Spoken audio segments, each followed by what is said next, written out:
تم اقرار کرتے ہو کہ اللہ اور ہر چیز کا مالک ہے. اس کے کیا معنی؟ اس کے معنی یہ ہیں کہ تمہاری جان تمہاری اپنی نہیں، خدا کی ملک ہے. تمہارے ہاتھ اپنے نہیں، تمہاری آنکھیں اور تمہارے کان اور تمہارے جسم کا کوئی عضو تمہارا اپنا نہیں. یہ زمینیں جن کو تم جوتتے ہو، یہ جانور جن سے تم خدمت لیتے ہو، یہ مال اسباب جن سے تم فائدہ اٹھاتے ہو، ان میں سے بھی کوئی چیز تمہاری نہیں. ہر چیز خدا کی ملک ہے اور خدا کی طرف سے عطیے کے طور پر تمہیں ملی. اس بات کا اقرار کرنے کے بعد تمہیں یہ کہنے کا کیا حق ہے کہ جان میری ہے، جسم میرا ہے، مال میرا ہے اور فلاں چیز میری ہے.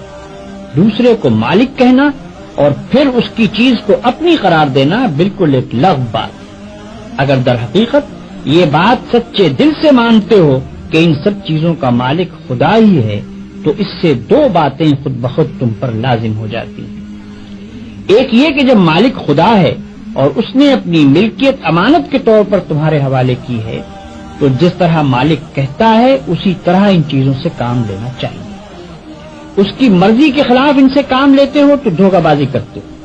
تم اپنے ان ہاتھوں اور پاؤں کو بھی اس کی پسند کے خلاف ہلانے کا حق نہیں رکھتے. تم ان آنکھوں سے بھی اس کی مرضی کے خلاف دیکھنے کا کام نہیں لے سکتے. تم کو اس پیٹ میں بھی کوئی ایسی چیز ڈالنے کا حق نہیں ہے جو اس کی مرضی کے خلاف ہو.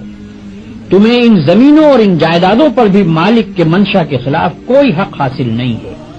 تمہاری بیویاں جن کو تم اپنی کہتے ہو اور تمہاری اولاد جن کو تم اپنی کہتے ہو، یہ بھی صرف اس لیے تمہاری ہیں کہ تمہارے مالک کی دی ہوئی. لہذا تم کو ان سے بھی اپنی خواہش کے مطابق نہیں بلکہ مالک کے حکم کے مطابق ہی برتاؤ کرنا چاہیے. اگر اس کے خلاف کرو گے تو تمہاری حیثیت غاصب کی ہوگی.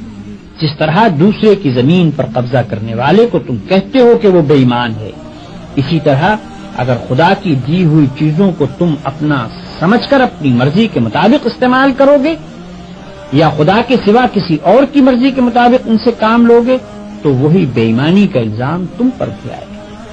اگر مالک کی مرضی کے مطابق کام کرنے میں کوئی نقصان ہوتا ہے تو ہوا کرے. جان جاتی ہے تو جائے، ہاتھ پاؤں ٹوٹتے ہیں تو ٹوٹیں، اولاد کا نقصان ہوتا ہے تو ہو، مال و جائیداد برباد ہو تو ہوا کرے.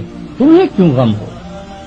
جس کی چیز ہے وہی اگر نقصان پسند کرتا ہو تو اس کو حق ہے